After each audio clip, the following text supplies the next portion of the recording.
Hello. Today I would like to talk to you about TARP, the Troubled Access Relief Program. In case you don't remember, this was the first bailout done under the last days of the Bush administration. Supporters of TARP claim that without it the world would have experienced a depression. Is that really so? I'm now going to list some of the things that would have happened had it not been for TARP, and I will also take a look at the empirical evidence which I think suggests that TARP was a failure. Among the things that would have happened without TARP is that consumer-to-consumer lending would have increased dramatically. This is a mere consequence of the lack of banks and the bad reputations that banks had.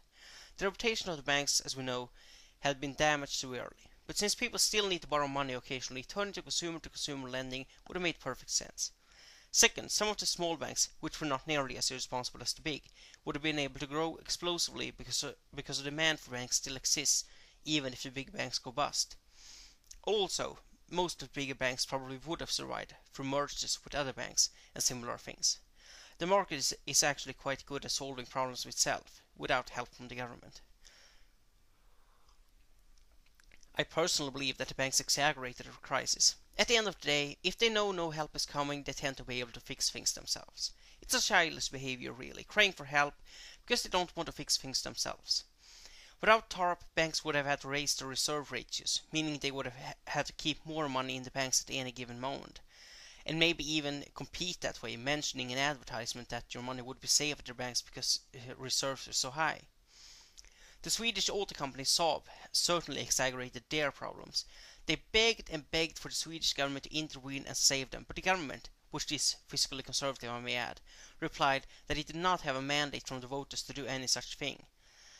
Saab was then bought by Spikers, which has since made some changes in the business model. No jobs were lost. A textbook case of how the market can solve a crisis like this one by itself. Now, going back to the banks, I also believe that TARP made it possible to continue paying out undeserved bonuses. In fact, I think a big reason why shareholders have allowed board members to receive bonuses, even in companies that have been forced to take TARP money, is simply because the board managed to convince a supposedly conservative government to give them money. If you can do that, you certainly deserve a bonus, right? But wouldn't there have been a worldwide depression without TARP? Maybe. But is that necessarily negative? Maybe there is just so much unreal wealth and malinvestments in the economy that a depression is justified. A recession is kind of like vomiting. It's not pleasant, but if you had some poison in your body, then it's certainly better to get it out by throwing up than have it stay in and slowly kill you. A depression is, in that sense, is more like a stomach pump or something. Even more unpleasant, but sometimes necessary. Supporters of TARP say that many good companies would have gone bankrupt in this recession had it not been for TARP. That is true, unfortunately. But what they fail to see is that TARP did essentially nothing for the consumers and for the small companies. It was a bailout for those who were too big to fail. Remember that phrase, anyone? Many small businesses did go bust because they couldn't get any credit, but TARP did little to prevent this. It essentially cemented the power of an oligopoly of bankers who were considered too big to fail. Does anyone recall the Depression of 1920? Few people do, because it was over so fast. It was a short depression without any government intervention. Yes, unemployment did go up a lot, but it quickly fell back again. The thing is, government intervention creates instability in the marketplace because the government's actions are hard to predict. We can more or less predict what a rational investor will do, but governments are much harder. For example, what normally happens when a company cannot find any demand is that it goes bankrupt and is liquidated. The resources that it used will then be freed up and can now be used by more efficient companies. With government intervention, the company may hold out and avoid declaring bankruptcy, hoping for a last-minute government bailout. Speculation will be rampant about which companies the government will save and which it will allow to die. This slows down the natural cleansing process that a free market has, and unemployment will therefore remain higher for a longer time.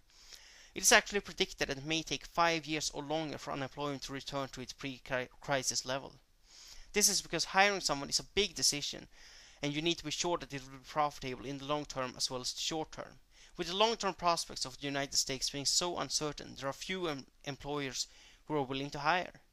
Also, money that could have been borrowed by the private sector is instead being borrowed by the US government to finance the deficit.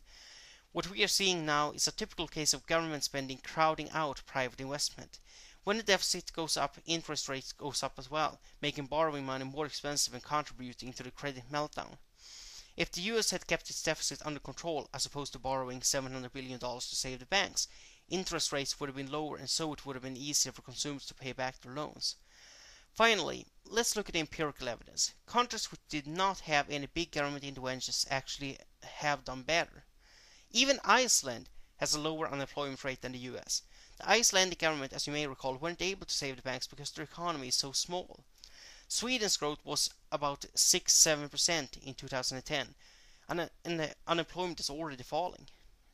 This is because we now have a right-wing government which, contrary to the American government, did intend to let a good crisis go to waste, and didn't see this as a great chance to extend the government's influence on the economy.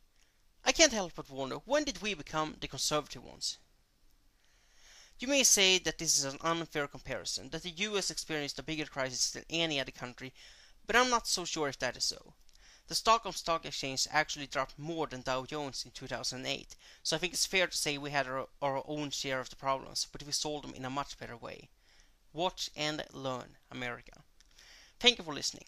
If you want to contribute to this channel, simply send an email to CCConservatives@gmail.com and we'll get back to you as soon as possible. Goodbye.